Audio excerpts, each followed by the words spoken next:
Halo teman-teman, ini sudah lama pengen gue bikin video ini ya, cuman baru sekarang dapat lagi berita terbaru mengenai bos DJP ini incar pajak dari shadow economy ya, atau underground economy, atau apa istilahnya, illegal activities dan sebagainya. Mari kita nonton dulu bagaimana beritanya ya dari diri. Jadi tak cuma pedagang online, bos DJP Pak Bimo nih ya, Pak Bimo yang masih unyu-unyu nih, yang baru mulai jadi Dirjen Pajak, yang masih bingung dengan birokrasi di DJP ini ya. Bos DJP incar pajak dari 3 sumber ini, luar biasa ya, CNN Indonesia, Pak Bimo, luar biasa ya. Pak Bimo menegaskan dirinya tidak hanya mengincar pajak dari para pedagang online, tetapi juga 3 kegiatan lain. Nah, bos DJP ya, Pak Bimo Wijayanto menegaskan dirinya tidak hanya mengincar pajak dari pedagang online doang ya, seperti yang kita kira selama beberapa hari ini, karena ada PMK baru nih ya, mengenai marketplace untuk menarik pajak dari para penjual di marketplace. Ada setidaknya 3 sumber penerimaan yang diincar DJP Kementerian Keuangan. Perburuan pajak itu saat ini sedang difinalisasi. Gila nih, CNN nih bikin berita. Kita sedang merencanakan dan sedang memfinalisasi beberapa kebijakan ya. Beberapa kebijakan yang terkait dengan pertama, pengenaan pajak transaksi atas aset kripto dan juga aset kripto. Pajak transaksi atas aset kripto. Canggih benar Pak Bimo. Donald Trump aja nggak bisa mencari pajak dari aset kripto. Gimana lu mau cari pajak dari aset kripto? Kripto. Dan juga yang kedua, penunjukan lembaga jasa keuangan untuk bullion ya. Lalu yang ketiga, juga digitalisasi dari transaksi luar negeri melalui platform luar negeri. Oke, tuturnya dalam rapat dengan pendapat Komisi 11 DPR ya. Dirjen Bimo menuturkan untuk melaksanakan inisiatif kebijakan pemajakan transaksi digital itu pihaknya menghabiskan anggaran 8,6 miliar. Gila, gila, gila. Namun, ia bilang DJP masih perlu tambahan 10 miliar lagi. Mantap. Uang kita semua ini ya teman-teman ya. Selain mengincar pajak itu, Bimo menekankan dirinya juga akan memperkuat program-program DJP berkaitan dengan pengawasan dan penegakan hukum demi memaksimalkan perburuan pendapatan pajak. Gila, ini CNN bikin narasinya kok begitu amat ya. Ia bekerja sama dengan Kepolisian RI, Kejaksaan Agung, KPK, hingga penegak hukum lain di kementerian lembaga. Oke. Kami mengawasi kegiatan-kegiatan yang terkait dengan kombinasi antara, nih mantap nih ya, illegal activities, underground economy. Gila, gila. Pertanyaan gua apa itu underground economy? Teman-teman, coba apa? Yang mana di dalam kegiatan-kegiatan penegakan hukum tersebut, kami memastikan pasti ada bagian dari kewajiban pajak yang belum bisa dikolek. Nah, di situ kami masuk, katanya luar biasa Pak Bimo ini ya. Donald Trump aja tidak pernah memajaki pengusaha narkoba, nggak pernah. Yang ada ditangkap, masuk ke penjara ya. Tapi Indonesia mau minta pedagang narkoba, minta bayar pajak. Pak Bimo ini luar biasa ya. Kemudian juga kita masuk kepada joint audit untuk memeriksa wajib pajak dan optimalisasi penegakan hukum yang berkeadilan. Berkeadilan dari mana ini? Jual narkoba mau disuruh bayar pajak. Oke, oke, lanjut. DJP Kementerian Keuangan resmi mengenakan pajak platform e-commerce ini yang kemarin ya. Nah, PMK 37. Oke, oke, oke, oke. Oke, guys. Jadi gue pengen fokus kepada pengenaan terhadap shadow economy ini ya. Jadi menurut gue DJP itu Pak Bimo ini Menteri Keuangan Sri Mulyani harus berhenti bermimpi. Mimpi kosong, mimpi indah di mana lu mau tarik pajak dari illegal activities atau underground economy atau shadow economy ya. Ini adalah sebuah ide yang sangat-sangat buruk, sangat-sangat bodoh, memberikan harapan kepada kita semua seolah-olah pajak bisa nih kita tarik nih ya. Padahal itu omong kosong. Itu adalah mimpi indah di siang bolong ya. Itu adalah suatu angan-angan yang hanya bagus di mulut, hanya bagus di teori, tapi tidak akan bisa terrealisasi secara fakta gitu ya. Kenapa begitu? Coba deh kita ambil contoh ya, kita ambil contoh pengusaha judi online deh, atau narkoba deh ya. Seorang pengusaha narkoba, anggaplah Mister A gitu ya. Dia ini kan bukan orang bodoh dan bukan pemain kemarin sore ya. Kalau dia sudah seorang pemain narkoba, pasti dia menggunakan rekening orang lain, atau dia pakai rekening di luar negeri, atau dia seorang pembunuh, atau dia seorang pokoknya tukang kalau lu mainin gua sikat lu, gua matiin lu, kira-kira gitu ya. Nah, ada senjata api di situ, ada parang di situ.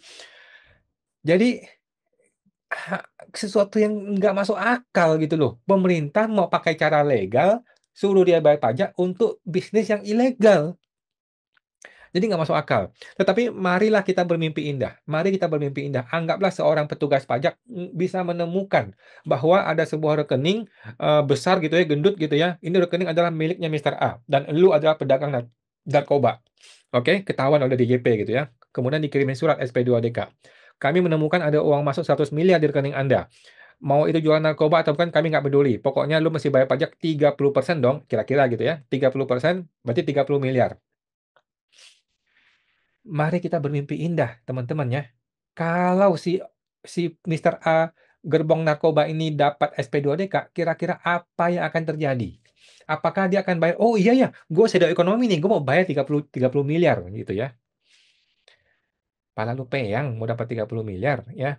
Barang ini tidak akan bisa sampai dapat 30 miliar tuh tidak mungkin, omong kosong ya. Yang terjadi di lapangan nanti, tapi ini kira-kira di negeri Konoha, teman-teman ya. Kalau Indonesia nggak ada gua rasa seperti ini ya. Tapi gue membayangkan, di negeri Konoha, seorang pelaku illegal bisnis, aktivitis, pedagang narkoba, didapat SP2DK, suruh bayar 30 miliar, ini barang akan selesai di tahapan SP2DK. Selesai. Nggak akan ada jejaknya. Kenapa? Karena dia akan bayar 1 miliar, yang 1 miliar ini 700 jutanya dibagi-bagi antara si AR kasih sama kepala kantor, dan negara dapat 300 juta. 1 miliar kan? 700 jutanya buat si bagi-bagi AR kasih kepala kantor, 300 jutanya untuk negara. Selesai. Cash close, SP2DK closing. Selesai. Berita acara selesai. Kira-kira itu akan terjadi di negeri Konoha, teman-teman ya. Kalau Indonesia nggak ada. Kalau Indonesia pasti dia bayar nih. Gitu ya. Itu satu. Yang kedua, kalaupun dia lolos dari SP2DK, kemudian naik ke pemeriksaan. Oke, naik pemeriksaan. Yang terjadi apa? Dia tetap tidak akan bayar 30 miliar. Yang terjadi adalah dia akan diperas lagi oleh si oknum pemeriksa pajak, dia akan bayar ya berat-berat 10 miliar lah. 10 miliar gitu ya. Jadi lumayan dong, lu ditembak 30, lu cukup bayar 10 miliar, semuanya cash close, beres dong. Oke kan? 10 miliar. 7 miliarnya untuk si oknum pemeriksa pajak sama kepala kantor di Konoha ya. 3 miliarnya untuk bayar ke negara. Jadi win-win solution kan? Negara dapat duit yang harusnya dia nggak bayar pajak, sekarang jadi dapat 3 miliar. Si pemeriksa pajaknya dapat duit, bisa bangun rumah di mana-mana 7 miliar kan? Bagi-bagi lah ya sama kepala kantor, kepala kanwil ya. Kemudian si wajib pajaknya bisa melanjutkan usaha dia seperti biasa jualan narkoba. Ya, jadi win-win solution. Ini yang akan terjadi di lapangan di negeri Konoha. Kemudian kalaulah ini kena bukper, ya kan? Kalau orang pajaknya kurang ajar gitu kan dari kantor pusat, ih mau gua ambil nih, ini lumayan nih shadow ekonomi nih, jangan pemeriksaan, langsung bukper aja, langsung kantor pusat ya DJP ya. Nah, ini lebih gila guys, ini lebih gila ya, bukper itu lebih gila, tempat koruptor lebih gila lagi ya. Yang terjadi adalah di bukper nanti, ini tuh akan diselesaikan di tahapan bukper, selesai. Dia akan bayar berapa? Dia akan diperas bayar 30 miliar. Oke, daripada 30 plus 30, kan denda 100% tuh kalau bukper ya. Daripada 30 plus 30, mending lu bayar 30 miliar, semua urusan selesai. Bagaimana selesainya? Selesainya, 29 M yang masuk ke kantong oknumnya si pemeriksa bukper, 1 M yang masuk ke negara. Selesai. Gitu teman-teman ya. Lebih gila ini, lebih gila daripada pemeriksaan biasa ya. 29 masuk kantong, 1 M-nya masuk ke negara. Kenapa lebih kecil dibanding pemeriksa? Karena bukper ini ancamannya pidana. Gitu loh. Jadi orang lebih takut di bukper. Nah, jadi 30 M keluar, 29-nya masuk ke kantong pribadi, 1 M-nya masuk ke negara, win-win solution. Jadi ini barang nggak akan masuk ke negara 30 miliar itu nggak ada cerita itu, nggak akan mungkin ya teman-teman ya. Nah, tapi itulah kisah di negeri Konoha, teman-teman ya. Kalau Indonesia nggak ada, pasti beres kalau Indonesia ya. Jadi Pak Bimo, menurut gua ya, berhentilah Pak, berhentilah Bapak berimajinasi, berangan-angan di siang bolong untuk mendapatkan pajak yang legal dari aktivitas ilegal. Itu adalah sebuah mimpi kosong di siang bolong ya. Bisnis ilegal itu jangan disuruh bayar pajak. Bisnis ilegal itu harus diberantas, Pak, diberantas, dihabisin gitu ya. Atau dilegalkan gitu ya. Ada dua cara, Pak Bimo ya. Bisnis ilegal ada dua cara. Yang pertama lu berantas, yang kedua lu legalkan, dibikin legal. Dengan begitu bayar pajaknya normal. Contohnya yang legal apa? Pijit Plus Plus, contohnya nih ya, Pijit Plus Plus. Itu kan bisnis yang ilegal, tetapi kan dilegalkan dengan berbagai cara lah ya, menjadi legal. Dengan demikian dia bisa diminta bayar pajak, bisa diminta pertanggungjawabannya, pembukuannya harus rapi dan sebagainya, gitu ya. Jadi cuma ada dua cara. Dia berantas atau dilegalkan. Janganlah dibiarkan dia ilegal kemudian suruh bayar pajak. Lu kira orang goblok itu para gerbong-gerbong narkoba itu? Aduh, gitu ya. Jadi kesimpulannya lebih baik ya Pak Bimo, nggak usah lah ya cari-cari dari shadow ekonomi aneh-aneh begitu. Fokus pada perbaikan pemerintah, perbaiki diri sendiri ya. Fokus pada perbaikan pendidikannya, pendidikannya diperbaiki nih. Oke, kemudian perbaiki tuh oknum-oknum petugas pajak tuh. Bagaimana saluran pengaduan bisa berjalan dengan baik ya. Perilakunya dibenerin, perhitungan pajaknya dibenerin. Masa 100 triliun masuk ke sengketa pengadilan kan? Jadi berarti kan error semua tuh oknum petugas pajaknya kan. Nah, jadi hitungan pajaknya mesti betul, mesti benar, mesti akurat supaya lu kuat, supaya tidak usah naik ke pengadilan gitu ya.